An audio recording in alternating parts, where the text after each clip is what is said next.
They told us the enemy wore a different uniform. That's how they kept it simple. But in Berlin, no one wore uniforms. Just long coats, hollow eyes, and too many cigarettes. You couldn't tell a priest from a handler, a lover from a snitch. We were all walking contradictions. And I was no exception. The night I got that package in Vanishing was damp, silent, watching itself. I didn't know the boy's name. Still don't. But I remember the way he said mine. Like he already knew how it ended. You want to believe your own side is clean. You want to think the betrayals come from across the wall, not from your own briefing room. But that's not what the document said. And once I saw what was inside that envelope, I stopped sleeping right. This isn't about espionage. It's about memory. About a voice I still hear sometimes. Just before I fall asleep, you wouldn't believe me if I told you who really sold us out. But I'll try. Before I regret saying any of this, hit that like button. Subscribe if this is already making you uncomfortable, and drop a comment telling me what city you're watching from and what time it is. I like knowing where in the world people still dare to listen to secrets like these. The order came folded into a dental appointment card. No signatures, no seals. Just a date, a time, and a location I knew too well. In Vanishing, near the old tram depot, 2 blocks from where a colonel accidentally stepped on a landmine last spring. The message smelled like iodine. I remember that because I kept sniffing it, wondering if they dipped it in something else. Some kind of reminder that this was surgical, precise, clean. Or it was supposed to be. I wasn't briefed on who I'd be meeting. Just that the package would be delivered by someone unlisted. That word caught me. Unlisted meant not in our files. Not vetted. Possibly not even ours. And yet, I was expected to take it. No questions asked. Walk it home like groceries. I thought about refusing for a whole 10 seconds. But refusal doesn't mean the same thing in Berlin. It means relocation. It means reassignment to places where names disappear. The street was dead quiet that night. Vanishing always felt like it had a secret. Potholes that never got fixed. Lights that blinked like Morse. I waited near the charred kiosk that once sold Polish cigarettes. The wind blew fine ash off the tram rails, like the city was trying to erase something. Across the street, a man walked his dog in circles. A woman smoked behind a half-drawn curtain. The city was breathing, watching, listening. And I stood there like a fool, checking my watch too often, sweating through my gloves. That's when I saw the silhouette coming toward me from the mist. Light step, no hesitation. I took 1 step back, instinctively. My hand hovered near the inside pocket of my coat. Standard procedure. But my fingers shook, and I hated that. Then I noticed something. He wasn't looking at me. Not directly. He was scanning above me, behind me, like he expected to be watched. That's when I knew this wasn't some courier. He was one of us. Or had been, or wanted to be. You can't fake that kind of paranoia. He passed within arm's reach and didn't stop. Slipped the folded newspaper under my elbow and whispered, "Check page 4. His voice. I still remember it. Young, flat. Like someone reciting something they didn't understand. He didn't look more than 20. I'd expected a wreck. Someone older. Scarred. But this kid had clean shoes. Inside the paper, neatly taped to the center, was a thick envelope. Medical tape. The kind they use for bandages. White, tight, sterile. That's when my stomach dropped. Whoever packed this wanted me to think it was. Clean. Too clean. He didn't wait for acknowledgement. Just kept walking, turned down the side alley near the repair yard, and vanished into the fog like a stagehand. I didn't follow. That wasn't the job. That wasn't ever the job. And besides, I wasn't sure I wanted to know more than I'd already seen. There was something about his face expressionless, yes, but also exhausted. Not the kind of tired you fix with. Sleep, the kind that comes from knowing you've run out of moves. I took the long way home, doubled back, changed trams 3 times, standard protocol. But for the first time in months, I felt exposed, like I was carrying something radioactive. And every pair of eyes could see it pulsing through my coat dot by the time I reached my apartment in Wilmersdorf. The sky was bleeding gray. The stairwell light buzzed and flickered, casting jittery shadows on the peeling walls. I held the envelope under the cold tap for 30 seconds before opening the paper, just in case. Berlin paranoia. Old habits. That's when I noticed something odd. There was no stamp, no signature, no marking. But the tape had a small cut, no wider than a scalpel mark, on one edge. Deliberate. Like someone had already opened it and sealed it back up dot. And in that moment, holding that too perfect envelope in my kitchen at dawn, I realized something I hadn't let myself say out loud yet. They didn't just want me to receive the package. They wanted to see what I'd do with it. Dot, there are faces that history forgets on purpose. This was one of them, Dot. It was 2 nights later when I saw him again. I wasn't meant to. That's the part that still gnaws at me. I was riding the U-Bahn toward Friedrichstraße, killing time, watching Berlin fold into itself like it always did after sundown. He was sitting across from me in the same gray coat, same clean shoes.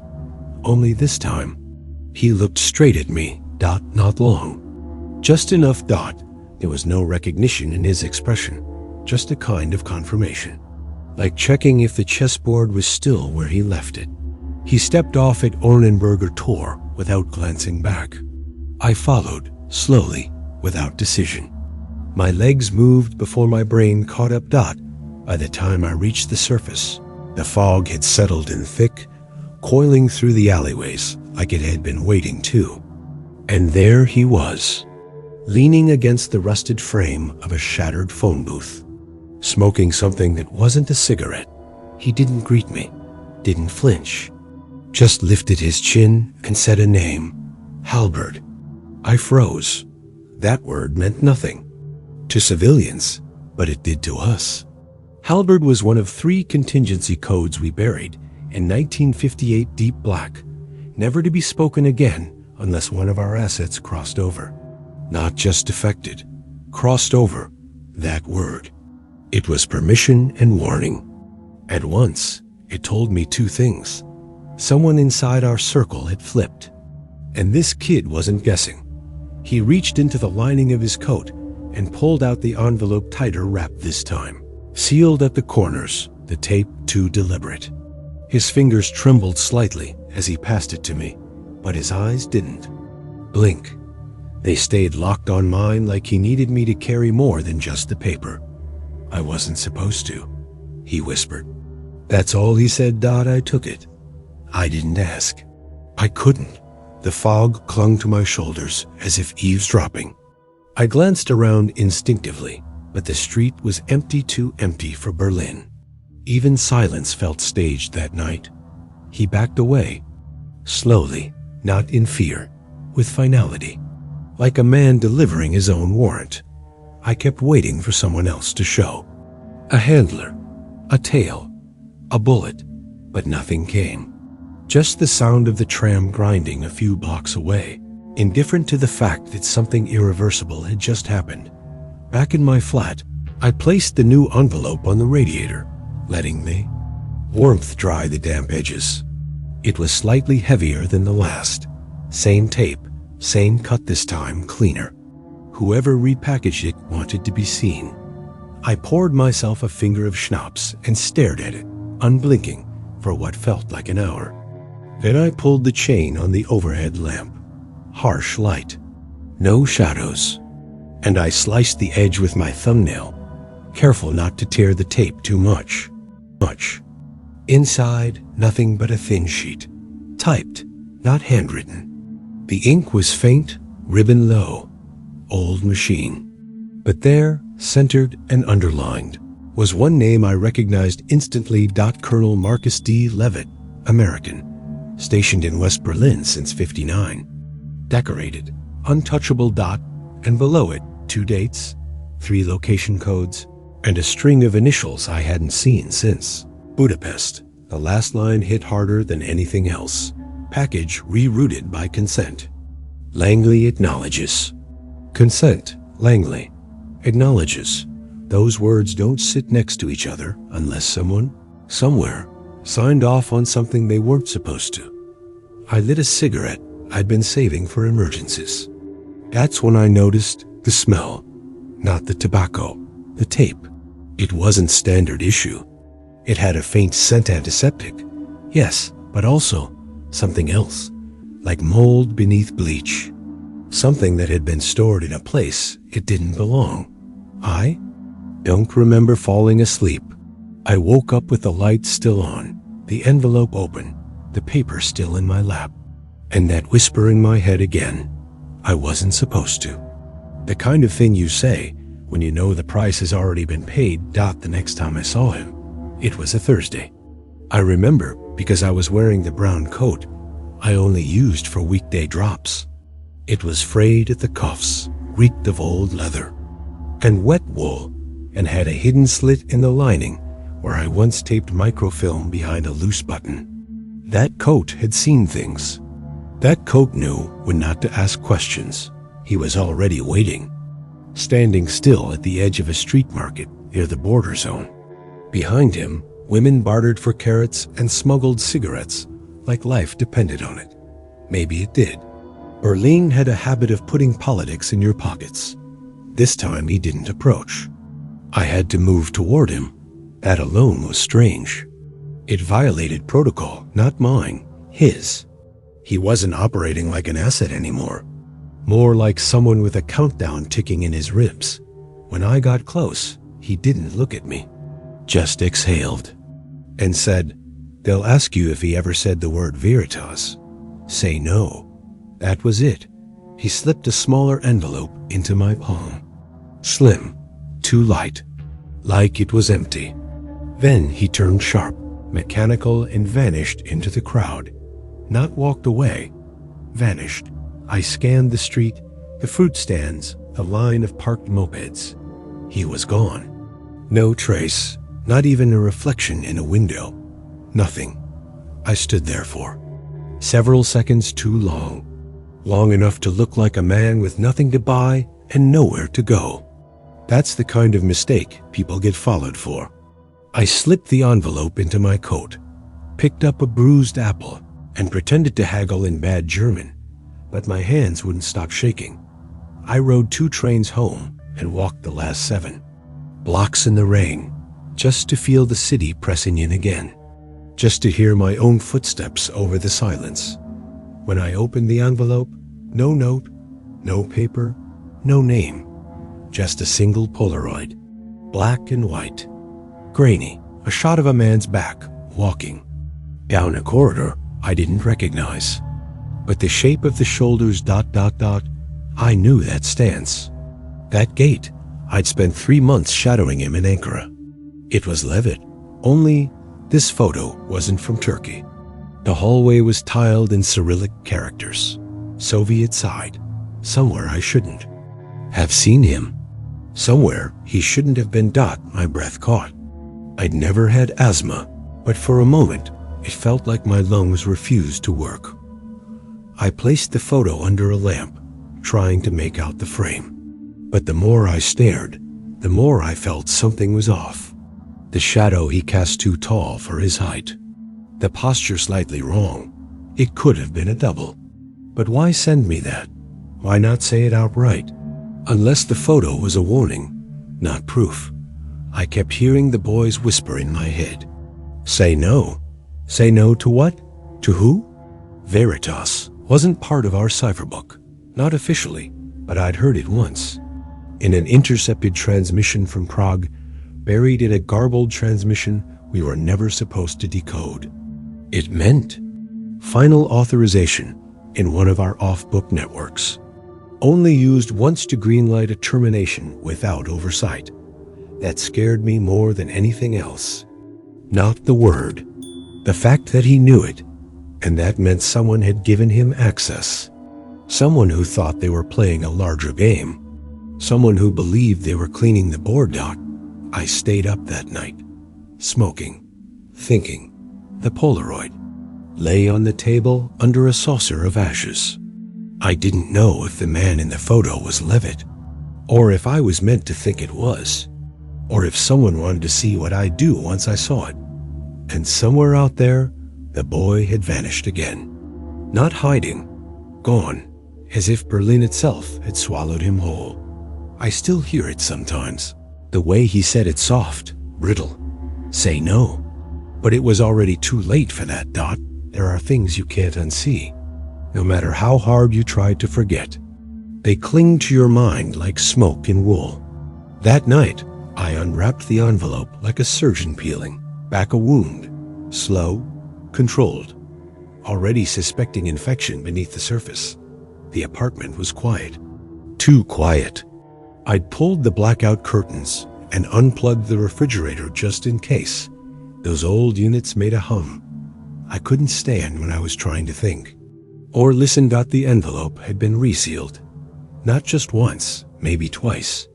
I could tell from the uneven edges of the tape and the way it puckered near the seams. Someone had gone in and out without leaving fingerprints. Inside, 3 typed pages, a short list of code names, 2 blurry surveillance photos, and 1 letterhead faded Soviet. The pages smelled faintly of vinegar and mildew. Old archive stock. The kind they used in Minsk. I laid them out on the table. Each page told half a story. Misaligned data. Not the kind of clean dossier we preferred.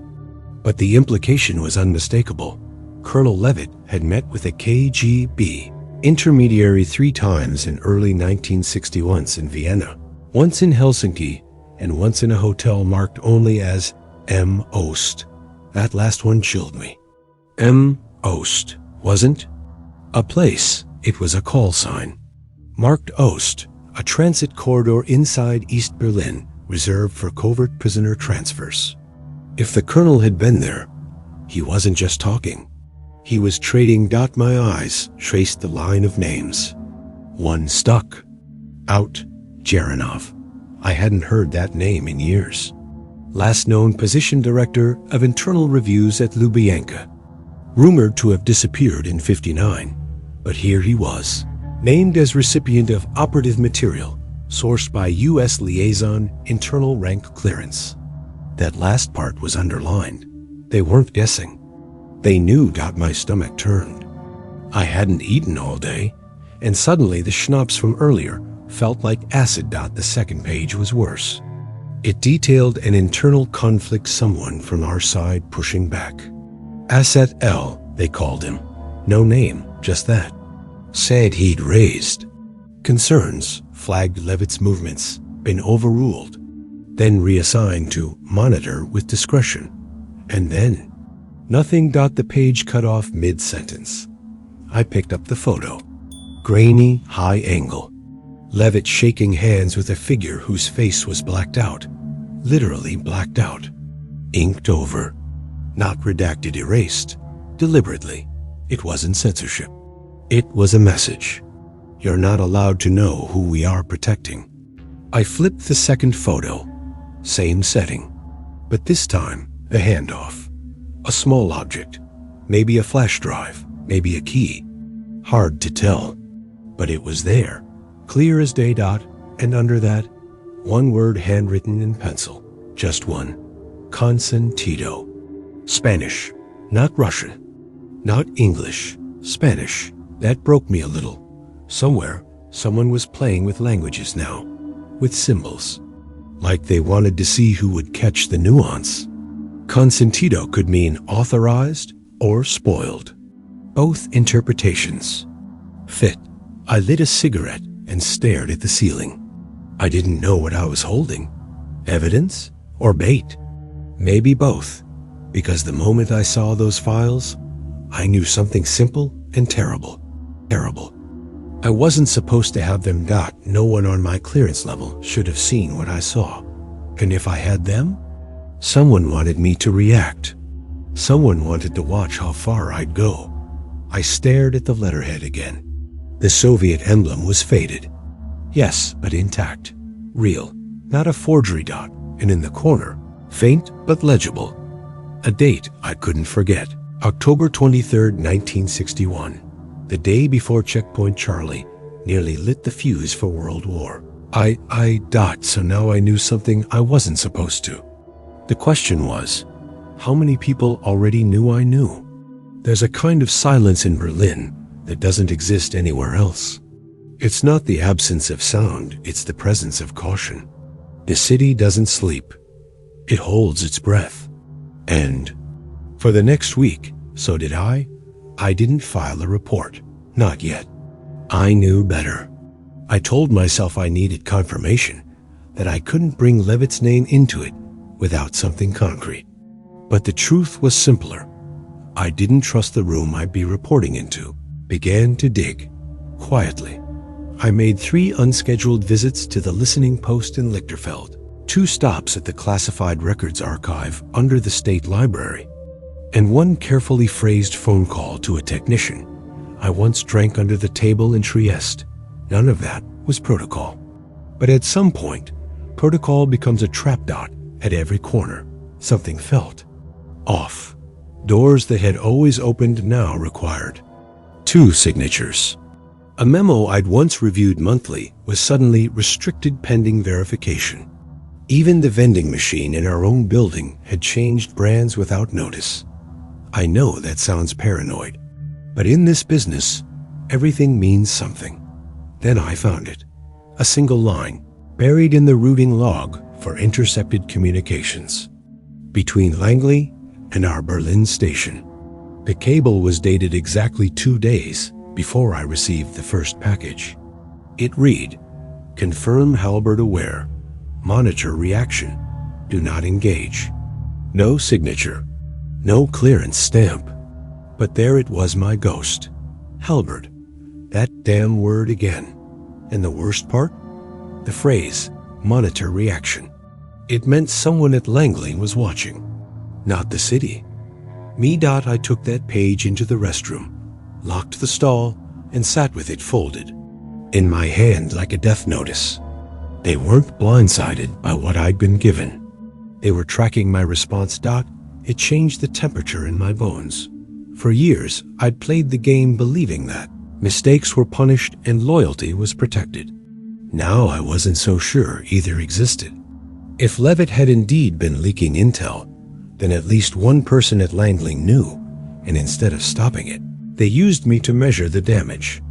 I thought about confronting someone. I even drafted a memo. But then I remembered the name from the earlier file. Asset L, the man who pushed back. The one who got reassigned and then disappeared from the paper trail. That was the script I was reading now. And I didn't like where it ended. So I went the other way. I started documenting them. Every coffee conversation, every shift change. I began leaving subtle marks on folders to see which ones returned altered. I found 3 that had been opened and resealed. Someone was watching my desk even when I wasn't there. And then this still feels unreal. Someone left me a book. A used copy of The Invisible Man by H.G. Wells, placed neatly in my inbox. No note. No reason. Just page 42 underlined in pencil. I made myself invisible, and now I can't undo it. It wasn't a message. It was a warning, or a confession, or a joke. I couldn't tell, but I laughed. I laughed too loud, too long, and I didn't know if I was going mad or just finally understanding the rules. Later that night, I reread the cable. Do not engage. It kept echoing. In my skull, they didn't tell me to protect the information. They didn't even tell me to destroy it. They just wanted to watch. Like I was the experiment. Like I was the evidence. That's when it hit me. Maybe Levitt wasn't the only one being tested. There are corners of Berlin that feel like open wounds. Places where something happened, or was meant to, and never quite healed. Invalid and Strange became one of those for me. I went back twice. Same coat, same routine, same hollow breath in my chest. The first time, I stood under the tram wires for 45 minutes, wind biting through my gloves. I watched the flow of foot traffic with the kind of attention that makes your eyes burn. Every flick of a cigarette, every glance, every coat button registered like Morse code. But he never came. I waited again a week later. This time, I brought a decoy and envelope filled with crossword clippings and old tram tickets, just in case someone else was watching, just in case this was a trap or a handoff that needed reversing. Still nothing. He was gone. Not late, not delayed. Gone. I checked the hospitals. Nothing. No John Does. No cold admissions that matched his age or description. I filed a soft inquiry with an East contact off the books. They owed me a favor. 3 days later, I got a blank envelope with one line in block letters. Nitrogen monoxide, known operative under parameters given. The phrase was carefully chosen. Not, he doesn't exist. Just not under parameters, which meant they knew what I was asking and were choosing not to confirm. I dug deeper. Asked a clerk in our records division to pull any documentation on operatives recruited under 19. I gave a vague reason language analysis, psychological profiling. She raised an eyebrow, but she ran the search. Result, 0 hits. Even the paper trail had been sterilized. That was when I tried the darker route. I contacted a man named Clemens, a broker of absences. He didn't find people. He found the gaps, where people used to be. He owed me from a joint operation in '59 when I helped him smuggle his sister out of Brno. Clemens didn't ask questions, just took the description, nodded, and said, "Give me 2 days." He called back in 4. I found a footprint, he said. 1 entry log, Consulate Gate, West Side. No name, no follow-up. Timestamp matches your night. But the log has been overwritten 3 times. 3 times. That wasn't a mistake. That was deliberate erasure. Someone went back to make sure. He disappeared, not killed, not detained. Deleted. Clemens said something else before hanging up. Whatever you're holding, it has a shadow, and that shadow doesn't want to be seen. That night, I sat on my couch with the radiator hissing and stared at the map of the city. Not the tourist map, the operational one. The one with colors that meant nothing to civilians. I traced the route from the tram depot to the phone booth. From the market to the side alley. There was one common thread. All locations were inside the French sector. I hadn't realized it before. That detail had slipped through, but it meant something. The French had been running a side operation in Berlin for months, unofficial liaison channels with ex-Soviet assets. We weren't supposed to know, but we did. Was he one of theirs? A failed transfer? Pawn in a game they lost control of? Or worse, was he never real? No, I told myself. I'd heard him. I'd seen his hands tremble. I'd smelled the smoke on his coat, the antiseptic on the tape. You don't invent those things. Your brain doesn't conjure tactile memories. But still, no photos, no fingerprints, no name, no footprint. He wasn't just missing. He had been engineered to disappear. And now, I couldn't shake the feeling that maybe, just maybe, he wasn't the one being erased. Maybe I was. I waited longer than I should have. Days passed, maybe a week. I told myself I was gathering information, connecting dots, protecting the chain of custody. But the truth was simpler. I was afraid of what would happen once I said it out loud. The name Levitt. The package. The boy. Once you speak something in that building, it's no longer yours. It becomes theirs, and they decide what it meant. or whether it meant anything at all. Still, the silence was beginning to rot me from the inside. So I walked into the operations building just after dawn. The halls still wet from the janitor's mop. The smell of coffee not yet overpowering the smell of burnt paper and damp walls. I climbed the stairs instead of taking the elevator. Habit. The elevator stalled once in 60. Nobody got out. Right. I asked to see Price. He was my superior. Not high enough to be untouchable, but high enough to make people nervous when he paused. Mid-sentence. He liked jazz, cheap suits, and pretending he didn't know what day it was. But Price didn't forget anything. Ever. He greeted me with a half smile and a nod to close the door. The radio behind him played something soft and French, just low enough to make sure the room stayed contaminated. I started slow. Presented it as an unusual pattern. Gave him the envelope, just one of them. Not the Polaroid, not the letterhead, just enough to stir the surface. He read it without blinking, then folded it shut and set it on the desk like a menu he wasn't going to order from. And he looked at me and said, "Do you remember what happened to Benson?" I didn't answer. Benson was a field officer who'd flagged irregularities in payroll routing. Turned out one of our own was siphoning funds through a shell account. Last anyone heard, Benson was relocated for reassignment. The rumor was he'd tried to board a train to Geneva. Didn't make it past Dresden. Price leaned back in his chair, cracked his knuckles, and exhaled through his nose. "We're all temporary here," he said. "Every asset, every file, every truth.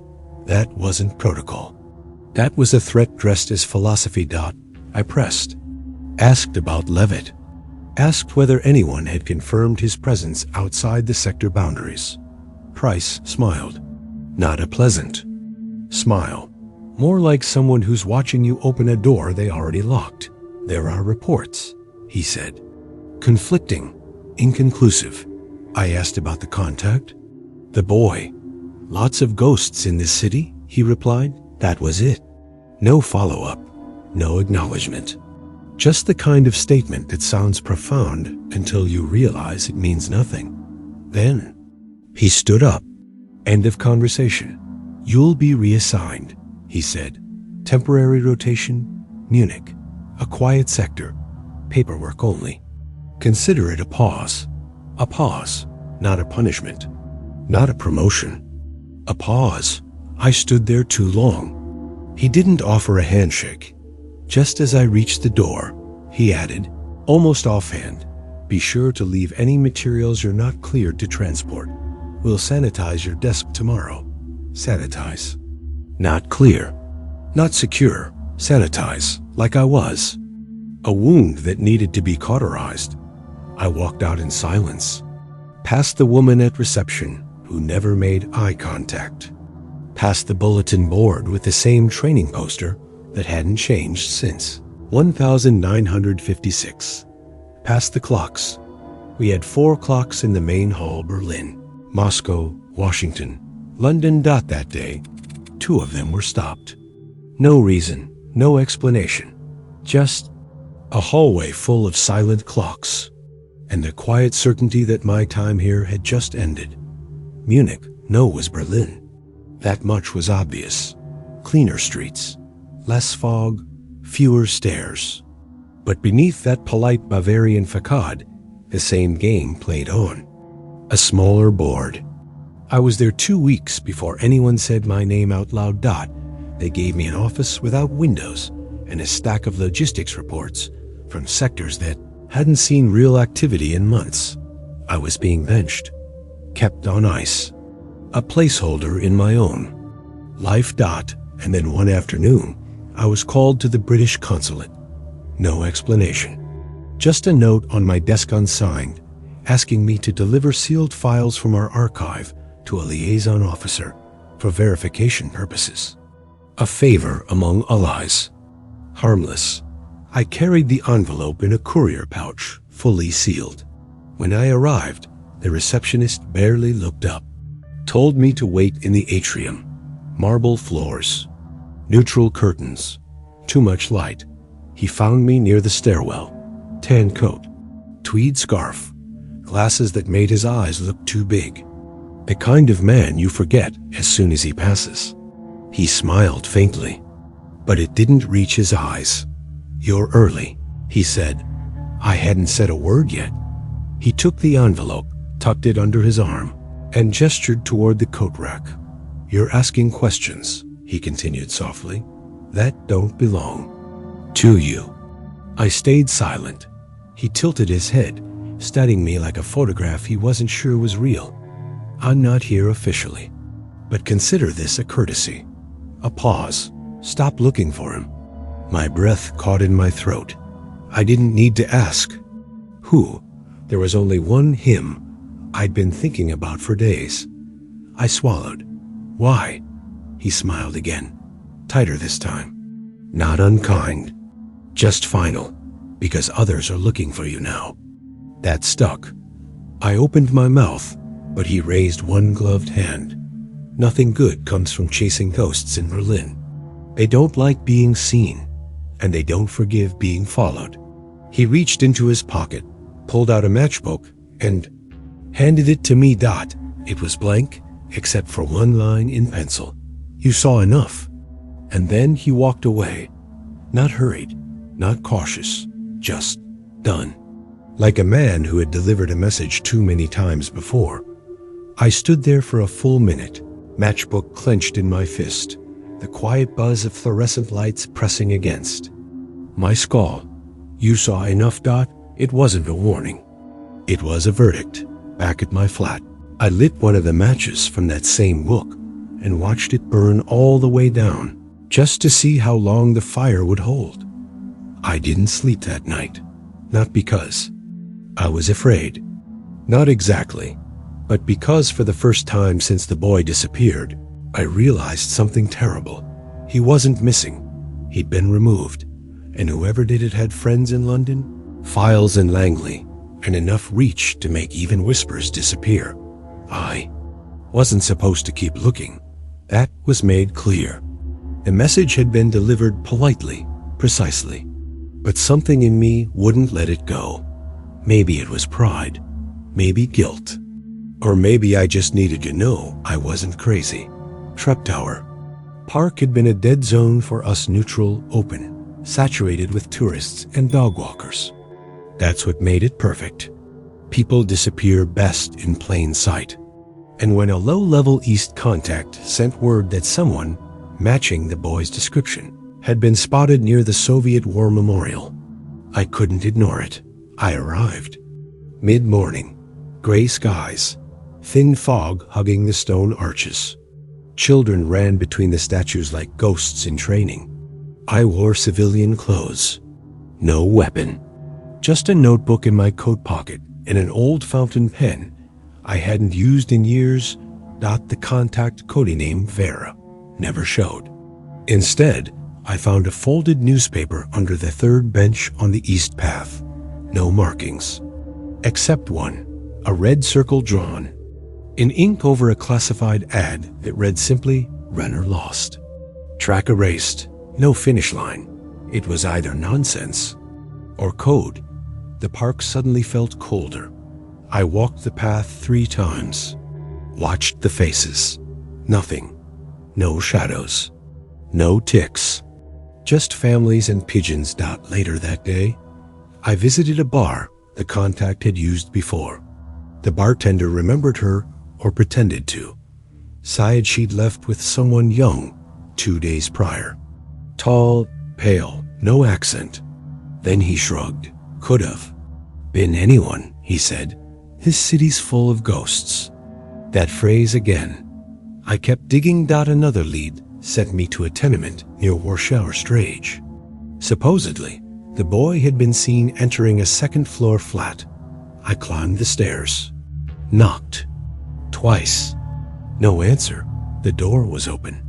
Inside, bare mattress, broken lamp, a photograph torn in half. It was of a young man in uniform. Not the boy. Someone older. Russian. smiling with one arm around a woman whose face had been scratched out. I took the photo, slipped it into my notebook, and turned to leave. In the hallway stood a woman in her 70s, robe cinched tight, eyes sharp. "You're the second man to come asking," she said in German. "First one didn't look like he wanted answers." "What did he look like?" she smirked. "American. But not like you. Cleaner. Smiled too much." I nodded. That was all she gave me. By the end of the week, I'd followed 5 more leads. One ended in an abandoned checkpoint. The logs burned. One pointed to a name, Nicholas K., which turned out to be a child buried in 43. One led to a doctor's office whose files had been requisitioned by Internal Health Security, a division we all knew didn't exist. And one led me to a man named Richter. He was a janitor in a half-empty ministry building near Alexanderplatz. Gray hair, scar above the eye. When I asked about the boy, his face stiffened. "I knew him," he said, briefly. "When did you last see him?" Richter looked away. "Doesn't matter. He's not a person anymore. He's a lesson." That sentence followed me home. The next morning, I tried to find Richter again. He died in his sleep. Heart failure. No prior history. The timing was poetic. Too poetic. They were cleaning up, tying knots, burning footnotes. The truth wasn't hiding, it was vanishing. And all I had left was a map full of dead ends, a matchbook with a warning, and a memory I couldn't shake of a boy whispering something no one else seemed willing to repeat. I didn't know it yet, but I was running out of time. It had been a quiet week. Too quiet. No new leads. No unexpected knocks. I even started to believe they'd moved on, that whatever I'd stumbled into had been buried, like so many other secrets in this business. Then, on a Tuesday morning, I opened my mailbox and everything changed. There was a single envelope. Number. Stamp. No postmark. Just folded, slid in by hand. The paper was thick, textured, expensive, too clean for Berlin. I knew the feel before I opened it. Intelligence-grade stock.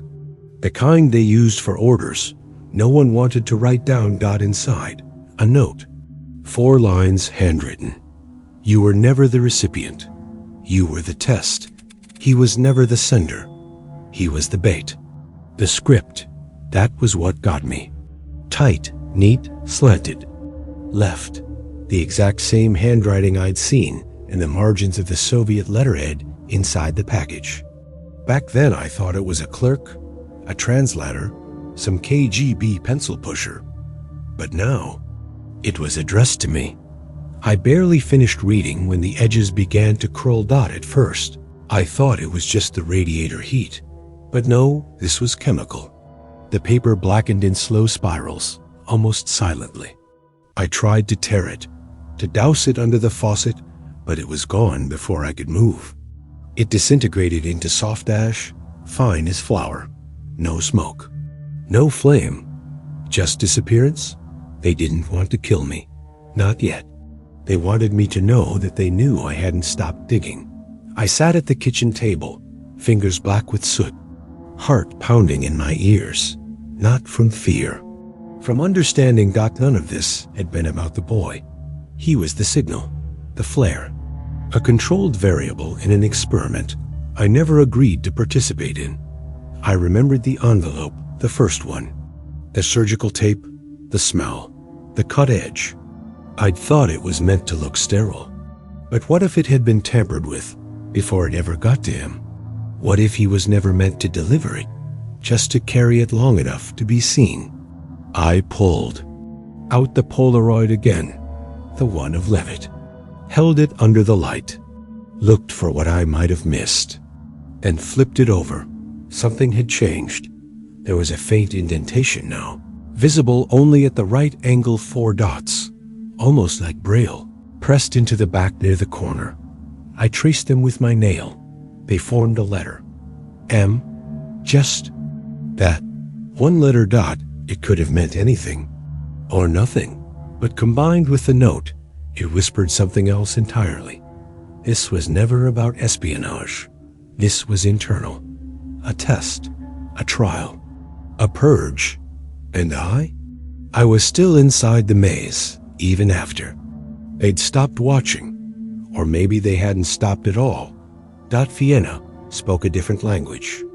Not just in words, its silences were slower, more ornate. The city smiled with its old facades and opera house windows, but underneath, it was just another mirror maze of loyalty and betrayal. The coffee was better. The ghosts wore nicer shoes, reached out through a channel that shouldn't have existed anymore. A man in Graz passed my message. 2 days later, I was told to wait at a cafe in Leopoldstadt. No name, no description, just a table by the window and a slice of Apfelstrudel that no one would eat. He arrived precisely on time. Gray coat, wide-brimmed. Hat, gloves he didn't take off. Looked like a retired orchestra conductor. No one glanced at him. That was how I knew he was real. He sat without a word, stirred his coffee once, then looked up at me. "You've seen the file," he said, his English thick with decades of vodka and silence. "But you don't understand it." I said nothing. He went on. He was one of ours, not long, just enough to think he knew how the game worked. A sip of coffee, a glance at the door. He was trained to vanish, built for silence. But something cracked. He believed something. Belief. That's more dangerous than money. I asked nothing. He answered anyway. He made contact, not for a price, for a promise. Thought he could wear 2 coats in the same storm. Then came the sentence that changed everything. I wrote his clearance code. He said it like someone confessing to forging a tombstone. He was assigned to Berlin. Eyes only. He passed something wasn't supposed to. Spoke a phrase not meant for his mouth. He didn't say the word veritas, but the silence after made it ring in my skull. I leaned in. "Did you?" He shook his head, almost amused. "No trial. No court. That wasn't punishment. That was the plan." I asked who had ordered it. No one orders. We notice patterns. And then the pattern ends. I thought of the erased archives. The doctored photo. The old woman in Berlin who'd called him a lesson. "Why are you telling me this now?" He stirred his cup again. Nothing in his expression moved. Because if he was meant to test you, and you're still breathing, you passed. I froze. Past what? He shrugged. Doesn't matter. You didn't report the whole file. You didn't shout. You didn't fold. He stood slowly. No bill. No goodbye. But before leaving, he placed something beneath his cup. A plastic pawn. Black. Scratched along. The base. Familiar. You know what that is? He asked. I nodded. Double quotes good, he said. Don't forget. Then he left, and I sat there with the pawn in my hand, not knowing if it meant survival or a mark. But one thing was suddenly horribly clear. The boy hadn't been betrayed by his side. He'd been betrayed by the game itself. It's strange what stays with you. Not the fear, not the blood, not even the faces. What stays is the voice, the way a single sentence can live in your head long after the man who said it is gone. I hear him when I try to sleep. Not every night. Just the ones when the radiator clicks and the wind moves like it's trying to get in. The voice is quiet, barely more than breath, but always the same. Don't trust your own. That was the last thing he said to me. Whispered like a prayer or a joke he didn't want to hear the punchline to. He leaned in, cold breath on my neck, handed me the final envelope, and said it so softly I almost missed it at the time. I thought I understood, but I didn't. Who did he mean? His own people, Soviets, or what was left of them? Mine, Langley, the handlers, the watchers with their folders and their silence? Or maybe he meant something worse. That there was no own, no side, just a long corridor of rooms with different flags and the same locks. The phrase chased me across cities, across years. When I was back in Washington for debrief, I brought it up. Once, my liaison smiled too easily and changed the subject. When I mentioned it in passing to a British contact at a NATO summit, he blinked, froze for half a second, and said, "You're not still chasing ghosts, are you?" I stopped asking after that, but I didn't stop hearing it. Sometimes I wake up thinking someone's in the room. Just a shape at the edge of the bed. A shadow that doesn't belong to any object. And always that voice again, "Don't trust your own." I remember how young he looked when he said it. But his eyes were old. Older than mine are. Now, like he'd seen something that burned through the calendar. He didn't say it in fear.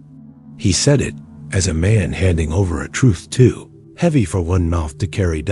And maybe that's the cruelest part of all this. That I don't know if he died believing I was his own, or the very thing he was warning me against. I never saw the boy again. I still carry the pawn. Keep it in the back of a drawer. I never open unless I've had too much to drink. It's smooth now, worn from fingers and years.